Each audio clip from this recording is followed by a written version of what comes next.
cheese curd. Oh, yeah. That's an important conversation. All right. Hey, guys, welcome to the Coach's Corner. We just had some in-depth conversation that is going to have to wait until after. Significant debate. I mean, very significant debate here. That's on me, though, Nate. It's because I had to hurry through the beginning because I forgot to change the picture for the current episode. So sorry about that, folks. All good, all good. Hey, you know what? This has been a work in progress, this show here at Benchwarmers, because we're trying to figure out what works and what doesn't. Yeah. Honestly, because welcome to being like a football coach. Hey, yeah, I like that. Yeah. That's a nice comparison there. Yeah. But I don't have to deal with all the parents and everything you do. So, and I don't get to eat during most of my practices and games. At least I shouldn't be.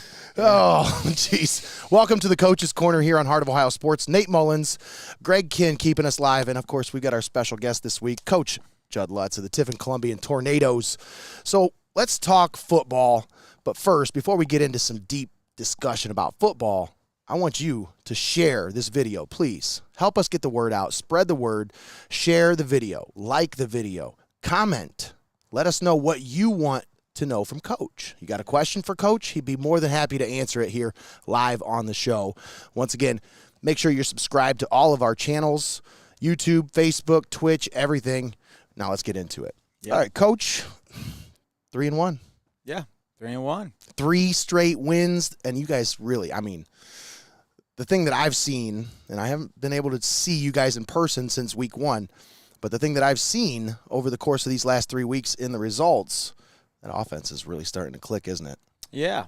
Offensively, moving the ball, scoring points, really balanced too. I haven't looked at yards or plays necessarily through the air or through the ground, but really haven't felt like we've been shut down in either aspect of the game necessarily consistently, rushing or throwing it. And so that's obviously really good. And obviously it's showing with some high-powered output as far as yardage and points go. Yeah, absolutely. And, I mean, I got the yardage in front of me. We can go through all the numbers if you want, But the one thing that I don't think comes through in the numbers is, this group is really starting to form chemistry together. They're coming together. They're figuring out their roles together.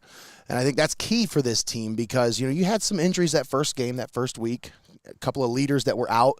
They're starting to acclimate themselves back into things. Now you're starting to see this group really start to form a chemistry, cohesion.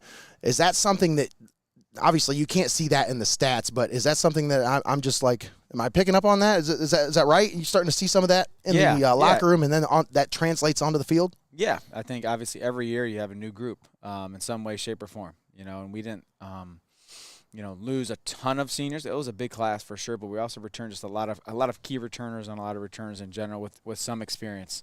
But again, it still comes down to reps and doing the small things with great detail and getting on the same page with those things, seeing the same thing offensively and defensively, and all that work you put in the off season. You hope it obviously shows right away, but sometimes it takes a little bit of time. And even as the season evolves, those groups and relationships and positions even kind of change. With an injury here or a guy needing a blow or a break somewhere.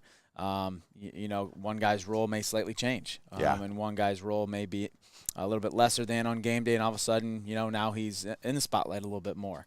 So it's really cool to obviously see from week in and week out and throughout the season how those things evolve and those things change. Yeah, absolutely. And, there's a lot of different guys that are contributing this year. I feel like, you've done a great job of making sure that the wealth is spread evenly, whether it's the running game, the passing game.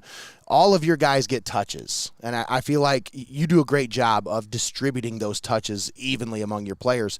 But right now, I mean, there's a couple of guys who are really starting to shine, and Brady Gooding had himself one heck of a ball game last week. Can you just talk about that just for a minute? I know you don't like to focus on one player, but he really, in the absence of Jack, when he went down with that injury early on, he stepped up. And just talk about just the development of this young man. We all know he's a baller. We've seen it, but just his maturation process and just him developing into the role that he's accepted now. Yeah. It comes down to like most players, you just got to be ready when called upon and be ready when the ball's thrown to you or handed off to you, because the ball sometimes on offense doesn't find you and sometimes the ball does find you. Yeah. And, he's been a really good player for a long time. Obviously, I would not say behind the scenes. I would not say, not in the spotlight. Been right along with it, but just the position he plays and what we ask him to do, isn't, getting a ton of catches for a ton of yards and a ton of touchdowns last year as a sophomore. But, he had some pretty big plays at key times and, went for some significant yards and touchdowns last year. And we thought, obviously, we're going to get more of that this year. And, last week was, again, one of those things. It was his night. The ball found him. The ball found him, and he kind of, I wouldn't say demanded it. He's not that kind of guy. But, he can really pick him up and put him down, as we say, and really run fast and can blow the top off the coverage. And he did that a couple times when needed. And also has some great hands, can go up and get it, too. He's not a huge guy and not physically imposing necessarily, but extremely athletic, great ball skills, and can go up and get some 50-50 balls. And did that right before half, obviously, for a big touchdown. And a huge momentum swing kind of back to us. And it was definitely a great night for him in a lot of ways. Yeah, absolutely. And another guy who had himself a great night. Now, had to shake off a couple of mistakes in the third quarter, but came back and put himself together a nice game. Braden Rogo, over these last few weeks, since that week one, I feel like week one he put a lot of pressure on himself. Am I right in saying that maybe? I think all great players do, for Absolutely. sure. And he needed to play really well, obviously, for us week one against a really good team. And he didn't play well 2 quarters, and he played well 2 quarters. But you turn it over and not due to him necessarily a couple times, and the momentum just never swung our way significantly. And obviously, he's frustrated about that, and we were frustrated about that. But has obviously put a pretty good 3-game stretch together so far. Absolutely. I just wanted to talk about that just for a moment. Obviously we know a lot about his maturation process, what he's gone through to take hold of this position and assume this leadership role, not just as the quarterback, but as the leader on this team. But as an outsider looking in, it's hard not to get tantalized by the stats. And you start to see, he had a little bit more turnovers this year already than he did at this point last year. But I think a lot of this is because he's not afraid to take chances, right, Coach? For sure. This is a guy who, I don't like using the term gunslinger, but he's not afraid to try to fit that ball into a window that most other quarterbacks just aren't going to try. Am I right in saying that? Absolutely. He's got arm talent. Yeah. He's got arm talent. He's got tangibles. And, he can make a lot of throws that it's fair to say that we haven't had quarterbacks who can make those throws. And, I wouldn't say he's Brett Favre, back there, dropping back, looking for the home run every single time and then going, checking down. He knows the offense really, really well and where the ball belongs and where the ball should go. And obviously sometimes defense make good plays. Absolutely. So, he's made a lot of big-time throws already. He's made a couple that he would love to have back. We would love to have back. But, it's high school football. He's a young kid and only a junior in high school. So it's going to happen, and he's going to continue to evolve. And we have no doubt that he's going to continue to progress, and a lot of people think the same thing. And, one guy who's taking a lot of pressure off of him right now, Damian Brockington. The kid had a great game. He's had a couple of great games over the last few weeks. 600 yards already, over 600 on the season. A few touchdowns to show for it. He's really had an impact. And this is somebody that I think a lot of Columbian fans, as they're watching, last year, they didn't see him a whole lot. So this might catch some people off guard, but I know, as talking to some of the coaches, it didn't catch anybody off guard on your staff, right? Yeah, last year as a sophomore, played a good amount on defense. Offensively, had a role, did some things, but, was behind a kid in Keyshawn Jackson who is a 2-time All-State running back, and so and only playing running back. So it's not like, hey, he needs a blow. He needs to come off the field and get Damian in there.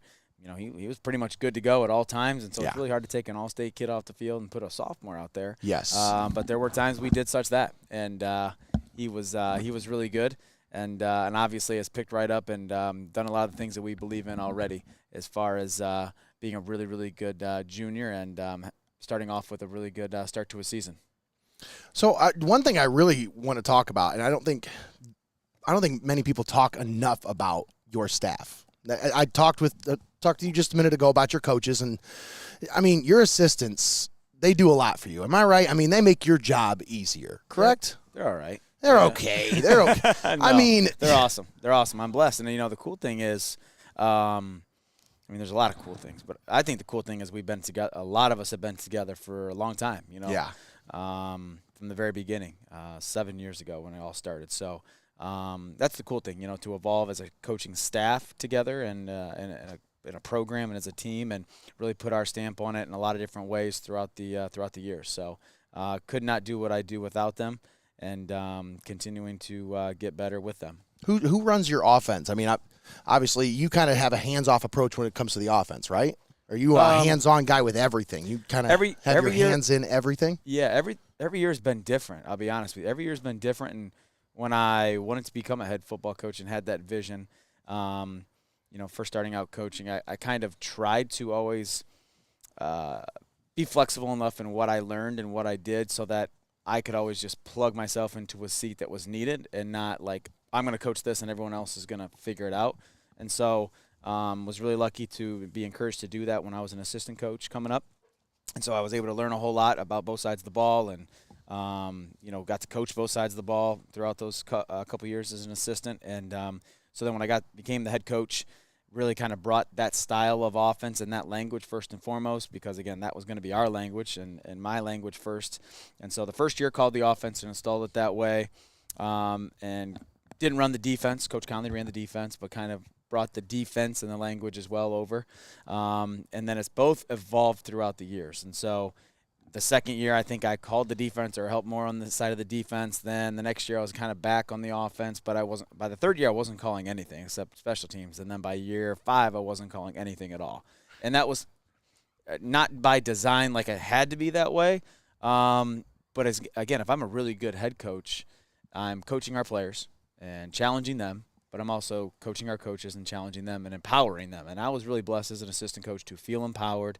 And again, it's a trust thing and a commitment thing. And so when I see guys who are committed and I trust, and we're consistently having conversations, and they can devote more time into those details, and people call it getting in the weeds, really, right? That as a head coach you can't always do when you're trying to be a CEO and run the whole program. And so I'm really, really blessed to be a part of absolutely everything and not have control over it, but have influence over it. But again, give control over to some guys who I trust a great deal because they put the time in, they deserve it, and they're wicked smart. And so, so you're not really calling blessed. anything this year, then? Timeouts. Nice. I like that. That's a nice job for a coach. I call timeouts. We had a fan that commented that wanted you to shout out some of the assistants, and surprisingly, it wasn't Joey. I love it. But I wanted to kind of give you the opportunity to just give some credit to the guys that don't really get that much credit. We talk about stats. That doesn't show up in stats. For sure. And, again, like even then, it's not like our offense isn't a one-headed monster. Coach Otney is our quote-unquote offensive coordinator, but he'll be the first to tell you he calls it, but he doesn't call it. Meaning he's like every single play, he's looking for feedback from the staff. He's handing over the run game. Coach Dan Cole calls the run game, really. And so it's a balance between those two heads, and then obviously the others still feeding into it and what they like and what they're seeing. Same thing defensively. Coach Conley, he's the one calling the defense. But again, I'm giving him feedback. All the other assistants are giving feedback, and if we see something, love something, we're speaking up, and he's calling it. And they'll be the first to say that. And Coach Boggs, he runs our special teams and calls it. So again, I'm really blessed to have these guys along the way. Feel like I hopefully have influenced them in the positive and coached them up. And there's sometimes I put my foot down, and yes, I quote unquote call something, but for the most part, they know what's best, and they got it ready to go. I like how you put that. Empower them. That's really what that's all about. As a head coach, that's your job, is to put those guys in the position and empower them to make the right decisions. And that's key if you want to have good chemistry on your coaching staff. Absolutely. You guys have a great chemistry. You can see it, obviously. I mean, I see you guys out at the youth football golf outing, and you guys are all out having fun. You guys hang out together, so. That's it. I mean, we spend a lot of time together. Yeah. Like year round. I mean, and it's not just during football season. I mean, we're literally starting off-season meetings as offensive staff and as a defensive staff, and I get to go to both those. So in January. Wow. And so That's cool. we're meeting every other week or so. Obviously, you're in the weight room with your guys consistently all year round. It makes it a whole lot easier if you like each other. And if you don't like each other, it ain't going to last for long because it doesn't pay a whole lot, and it takes a whole lot of time. So it does. You better enjoy the people involved. And I would say I definitely do, and I would hope they would say the same. Yeah, I would think so. I mean, they've been with you for a while now. I would think so. I think if they didn't enjoy it, they'd be gone. I know I don't pay them enough, so I don't know. I must be doing something. All right, Coach, so let's talk what's on the schedule this week, because you can't look past this week. This is a 0-4 Toledo weight team. Yeah. They have scored a combined 32 points, and in one game they were outscored 72-0. What do you have to say this week to get your guys to stay focused on this Toledo weight team when you've got the meat grinder of a schedule right in front of you next week, starting out at home with Sandusky? Yeah, I'll be completely transparent. Every week when we are preparing for an opponent, we're obviously, focused on that opponent, what they do well, what they don't do well, going to challenge our team to expose those weaknesses, shut down those strengths.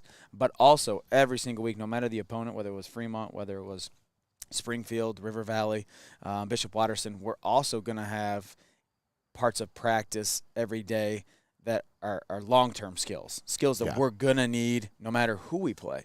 And so, River Valley, for example, they were 5 wide, throw it around the whole time. We still did things in practice that make us a really good run defense. We are going to do things in practice that, again, maybe didn't challenge their odd front or even front defense, but are going to make us a better rushing offense, even though maybe we felt like we could throw the ball a little bit. So it's those long-term skills that are important every single week, and this week is no different. Again, we want to make sure that we give complete respect and attention to Toledo weight, but at the same point, have those end things in mind and those future things in mind as well that are going to make us the best version of us and this best team as possible. And so it's a combination of those things, as well as obviously trying to stay healthy throughout the whole season and taking care of your bodies in a certain way, shape, or form. Obviously, you don't get a bye week in high school football by any means of the stretch, and that's pretty crazy because you think if you're going to run the whole gamut, you're going to play 16 games. There's no other league.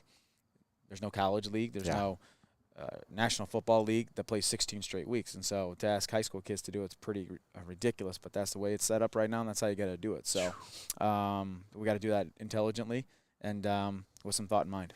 Yeah, absolutely. So is there anything you can tell us about this Toledo weight team? Obviously, you don't want to give away your game plan. I know that. But is there anything that you can tell us that we as listeners or as watchers out there that just don't know about this team? Because I see, they've already played Cary, a team from this area. Cary dispatched them 42-6 just 2 weeks ago. Yep. Is there anything that we need to know about this team? Big thing we try to tell ourselves as coaches and also tell our players, don't scoreboard watch, meaning they scored this many, so that's my job. I'm media. I know, absolutely. I taught high school math and middle school math for 1 year. The transitive property does not apply in athletics, meaning if A is greater than B and B is greater than C, A is not always greater than C. It's absolutely matchups. It's matchups. I love it. And so therefore, you'd be a great stats teacher. I appreciate it. I love stats. I love statistics. I'll get into the weeds with some data and stats, but we're not looking at other scores of other games, so therefore judging them. We put on the tape, and we judge them based on the tape and how they performed. And, we look at what other offenses do things that are similar to us and defenses that do similar things to us and how they've attacked them or had success opponent-wise. And they got good players. Okay. You put on the tape, they got good players. They have not put it together yet. And again, sometimes I'm not being, downtrodden in any way towards, Toledo public schools, but sometimes just in general, it takes them time to get going a little bit more because maybe their off season is just not as organized and as competitive as some other schools. And so therefore, their kids and their teams are gelling throughout the season a little bit more, and they play really good later in the season. And now we're catching them mid-season now. They've got some games underneath their belt. They're starting to figure out who they are as a team, who they are as players. And so we expect them to, and we tell our kids every week, this team is going to play their best game against us. Yeah. Because it's the next one. Absolutely. And they've had all this practice and preparation to do so. And so we got to be prepared for it. And that's what we expect from our guys. Yeah, absolutely. And, question from another one of our listeners here, Mount Union. You had some experience there. Now, when you were there, did they use a fullback? They did. They did? They did. So this was a question from one of our listeners. He says he thinks he read somewhere that you played some fullback, huh? I did. Is that true? Very long story short, I went to Mount Union. Was very blessed to play on some great teams with some great players. I also threw shot and disc on the track teams. That's inside information right there. You didn't know this? No, Nate I did Mullins. not. Do some research, man. I need to get on my research. So, yeah, that's my. So long story short, it's my bad. I was probably a better shot put discus thrower than football player, but I was a pretty good football player. So I was a 4-time four or five. I don't know. I lost count, to be honest with you. Shot put and discus thrower, All-American. Should have won a national title in discus, actually. My senior year, I was runner-up, national runner-up. There is some great information. Then, I like that. Again, very diverse. Very diverse. That's and cool. then that That's transferred over to the football field as well. I was a linebacker freshman year, sophomore year. Junior year, we ran a 4-2-5, so there was really only 2 inside linebackers in the defense. Oh, so you were beefy.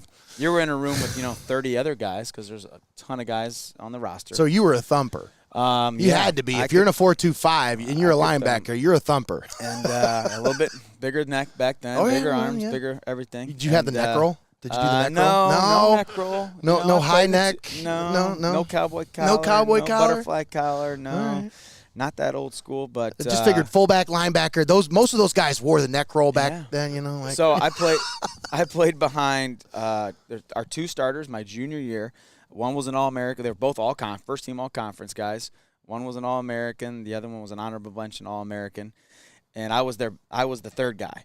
So I'd come in on some short down yardage stuff, but I also was the starting fullback. So and this started during camp, 2-a-day camp. My linebacker coach, who had moved to the offensive line, coach actually, great guy, came up to me right before we started camp and said, "Hey, I think we're going to need you as a fullback on offense.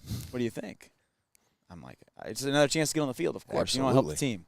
So I didn't know what that meant exactly. So sure enough, I show up. Everyone else has got a purple jersey you got a purple jersey if you're on defense. You got a white jersey if you're on offense. In my locker, I had 2.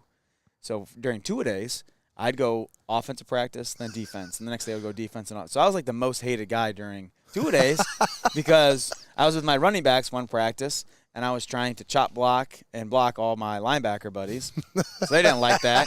And the next practice, I'm a linebacker trying to decapitate all my running back buddies. Getting chop blocked by all your running backs. Getting chop blocked by them. And Everybody's like, traitor. Yeah. So I was blessed, to kind of climb the depth chart slowly, and by week 1, I was our starting fullback for a really good tailback by a kid by the name of Nate Mullins, who rushed for over 8,000 yards in college.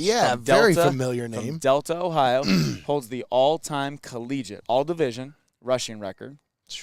Rushed for over 8,000 yards, like I said, and I was his fullback.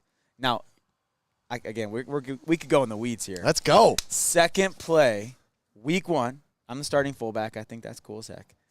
Week 1, Averett, Virginia is in town my junior year, and we line up and we're on a play. We call it smack check smack check, which is like inside zone, and we're Greg McKaylee from Upper Sandusky. It's our All-American quarterback. So he checks the play. It was going to go to Nate, this going to the left, and I was going to cross face first and decleat this guy over here. But he gets up and he switches the play, meaning, okay, we're running it the other way. So I hear it being checked. I look over at Nate and like, oh, we got to flip because you're supposed to get the ball. Like, not me, obviously. And he goes, nah, just take it. Like, he's like, nah, you got it. This is the second play of the year. I get the ball, get like 6 yards. I get up like, this is going to be a great year. I didn't touch the ball rushing-wise until like the 5th or 6th game. But I caught a bunch of passes out of the backfield because he was obviously pretty good and got defense to roll up, and it was a great experience. Now was that a result of you carrying the ball? Your coaches were like, you shouldn't have been carrying the ball there. You ain't getting the ball again. I had a 6-yard average. That's what I'm saying. That's pretty good. That's a good chunk of yardage for a fullback. I'd have been giving you the ball at least a couple times a game. But again, if the choice was Judd Lutz, fullback extraordinaire, again, Nate Mullins, all-time leading rusher, Division I, and you had some tough competition. We had a really good team. Really good team. You had some dudes. Yeah, we had a kid named Cecil Sorts, out of wide receiver. Had a couple Played years in the NFL. NFL. Greg McKaylee at quarterback, who was the player of the year that year. And then senior year, I moved back to linebacker full time, and never got back to the fullback that year. And I was an All-American and everything at linebacker then my senior year, which is pretty cool. Like, you tell people, you're an All-American, but I really only started at that position like 1 year. That's awesome. So you were an All-American in track and football your senior year. It's a little feather. Yeah, it's a little feather right there. Great experience. But the best part, eye roll from the wife over there. The best part of my college experience is that I met my wife. There you go. That was the best. There you go. No eye roll from that. Yeah. That's exactly That's coach talk right there. That's coach speak right there. I love it. So that was a nice little trip down memory lane. I love that. Yeah, we can get into the weeds all you want. We can talk about college football glory days. I think that's what this is all about. That's Good times. That's what this kind of stuff is meant for, you know? Absolutely. All right, Coach. So Toledo Waite, you got them this week. I don't want to talk about next week. Actually, I do. I really do. I'm sorry. I'm going to go there? All right. No, we're not going to talk about next week. I'm sorry. We're not going to do that. I don't want to give Toledo any bulletin board material here, so we're not going to do that. But what do we got to do this week? Take care of business. You know, we're going to have a couple guys making either their first start or first significant playing time in some spots due to injuries and due to guys just needing to heal up with some nagging stuff or, just can't go at all. And so, they got to produce. They got to be ready to step up. It's a next man up mentality for sure. And we're also really excited for those guys because they have had, an opportunity to get in and do some things, but now it's just going to be more significant, and people are going to get to see how good they are. And so that's really exciting. And every game, it really comes down to taking care of the football, being explosive on offense, and not letting them be explosive on defense. And if you feel like you can do that, you probably win the game. Yeah, you definitely got a pretty good chance, that's for sure. So, all right. With that being said, there's a 4-way tie right now for SBC Lake. Obviously, you guys haven't gotten into conference play, so it doesn't really mean anything. Overall record, whatever. But you got 4 teams right now at 3-1, and Sandusky at 2-2. It's a good league.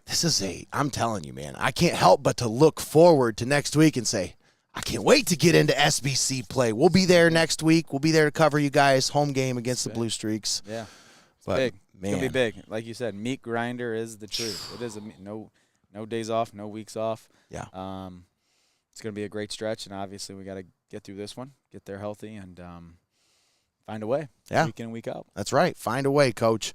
Any other things you want to talk about here? I got you here for, Man, we've been on for about a half hour now, but I don't want to take up too much of your time. I know you got some food sitting over there waiting on you. You got a cold one sitting there waiting on you. So yeah, I've been smelling the fries lingering over here. I'm like, I don't want to.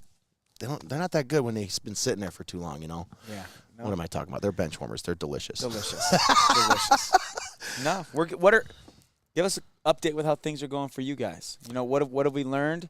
What's the next great adventure, or what do we got to iron out? What do we got to iron out? I think we can put that out there? drop. There is something that I wanted to drop, and I was going to wait till Friday, but we'll drop it right now. How about that? Drop it. We're coming out with a Saturday. We'll call it Saturday scoreboard. All right? Love it.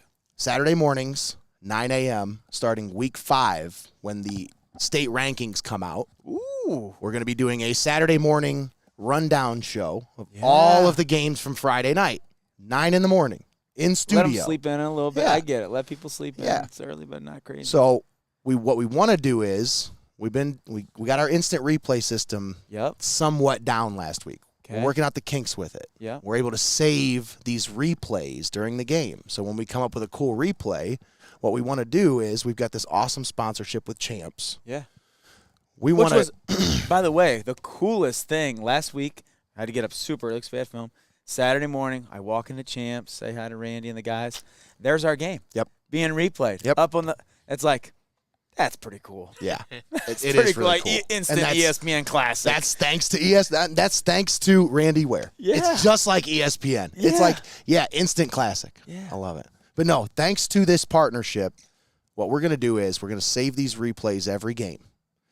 On Saturday morning, when we go live with the Saturday scoreboard show, 9 a.m., we're going to have a Champs cut of the week from each game. That's cool. So there'll be a highlight from each game that's going to be the Champs cut of the week, and that kid will get a Champs T-shirt. Oh, that's awesome. So how cool is that? That's great. We worked that deal out with Randy Ware. Randy's a great guy to work with. Super cheapskate, though. Wow, awesome. That's amazing. You got that all. I'm just kidding. Randy, I'm sorry for listening. I'm He joking. likes giving away T-shirts. He likes I know. Randy's awesome. Everybody got to loves get that t-shirts. word out, Randy cut right here through and through. That's right. That's right. So, the cut of the week, I thought that was a really good play, Love it. So that's one thing that we're going to be dropping. It's going to be a dual show. So it's going to be the first part of the show is going to be high school, just a rundown of all the high school scores from the night before and the highlights from our games. Yep. And then it'll transition into Saturday game day. Here it comes. So it'll be our on the Heidelberg look ahead if we have a Heidelberg game that day. It'll be the look ahead to college game day for all the college big games that are going on in college football. Awesome. So that's what I can drop. So people need to get their coffee, their donuts. that's right. Get in front of a computer, stream. Starting by next week. 9 a.m. Next Saturday is the first one. Awesome. Yep. And what we're going to try to do is, if we can, I don't know if these kids are going to be up that early, but we're going to try to get the kids that we pick as the cut of the week to come on the show with us for at least a small little segment. That's cool. Where we can give them the shirt, a little photo op, Absolutely. So that's Great. what we're dropping. Studio's coming together. It's been a work in progress.